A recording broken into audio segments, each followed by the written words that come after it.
Cari amici di Videoradio Channel, siamo in compagnia del maestro William Eddins. Buonasera. Lui è venuto tante volte a dirigere l'Orchestra Nazionale Sinfonica Nazionale della Rai e voglio chiedere qual è stato il suo rapporto con l'orchestra, come si è trovato con l'orchestra della Rai. The Rai Orchestra is it's a very important orchestra for me because I've been here many times and they are very welcoming for me both personally and musically, and those are very important. They're very friendly people to me, but they also play very well, I think, when I'm directing, and it is so I always look forward to coming here to Torino to work with them because I know it's going to be an exciting week. Ok, il programma di questa sera prevede 3 brani molto diversi fra di loro, diciamo abbastanza inusuali, perché abbiamo questo Dorman, questo Bernstein e quindi per chiudere con Martinù. Quindi come ha scelto questo programma? Come ha messo insieme queste cose? See, the orchestra suggested the Dorman, so I was trying to find music that I thought would complement, but also be very different from the Dorman because percussion, yes, and it can be very loud and very, very exciting and interesting. And so I picked these 2 pieces, 2 of my favorite pieces actually, and they were written within a few years of each other.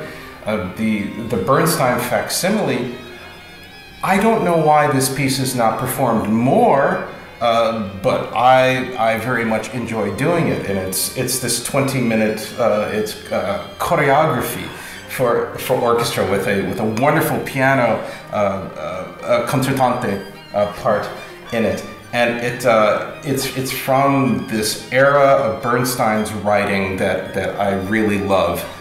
This is the era where he was working on his first symphony, on some ballets, a lot of works for Broadway, On the Town, Wonderful Town, and it's a few years before West Side Story, but it has just wonderful. There's some very melancholy music in it, but there's also some very dramatic and wonderfully driving music in the Bernstein. Martinů is a composer I have recently tried to champion, especially the First Symphony, which he wrote shortly after coming over to the United States in 1942. He was commissioned to write it. And it's a very curious piece because Martinů was a very curious person. He had Asperger's syndrome, the Sindrome di Asperger's, I think it's called in Italian. And it very much impacted the way that he wrote for music. There's no theme per se, there is thematic material that happens throughout the piece. And one of the things that you will notice is that, and this is very common with people who have Asperger's, their sense of rhythm is very different than ours. We hear tick tock, tick tock, tick, and they hear tick, tick, tick, tick, tick. And so Martinů would have to go for very long walks when he was writing music to try and figure out how he could relate the music that it was in his head onto paper notation in a style that is more common for you and I. So there is a lot of just swimming and wonderful harmonies and these strange rhythms, and things are not always on the right beat. But it's marvelous. It's marvelous music. I think it's very dramatic. It was very successful. He went on to write, of course, several more symphonies within the war years. But this is my favorite of them all, and I've done it a few times, including at Carnegie Hall. So I thought I would bring it here to Torino. Ok. Maestro, io ricordo nel 2012 abbiamo fatto un jazz concert fantastico, sì, con un brano di Bernstein, e con la New Tracker Suite Tchaikovsky, e mi ricordo che io suonavo la batteria, la drum, quindi e c'era un brano che abbiamo chiuso il concerto con bis, il pubblico che saltava sulle sedie, che praticamente lei ha coinvolto il pubblico a suonare con l'orchestra. Ci vuole ricordare quello che ha provato in quel momento, il pubblico di Torino come ha risposto, eccetera, che è stata un'ovazione, ricordo io.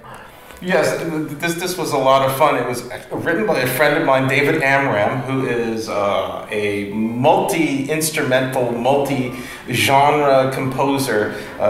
He knew the beat poets. He played with all the great jazz players, but was also a classical conductor or whatever. And this wonderful piece, In Memoriam di Chano Pozo, the great Cuban percussionist, yes. And of course, orchestra and audience together, trying to figure it all out, and clapping and rhythm and everything. It's a piece of joy. It is a piece of inclusion.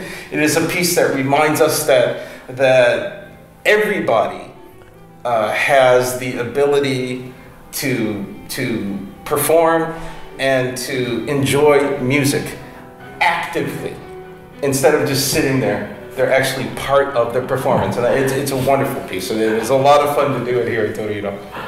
Maestro, vorrei sapere dei suoi progetti futuri, a breve o anche a lungo termine. I have a couple concerts coming up. I get to do pictures at an exhibition with my own orchestra, and also a wonderful piece called The Pied Piper Fantasy of Corigliano. Which is based on the Pied Piper myth, with flautist and all this, and it involves ragazzi and marching, and it's very dramatic, and it's a wonderful piece. So I'm looking forward to that.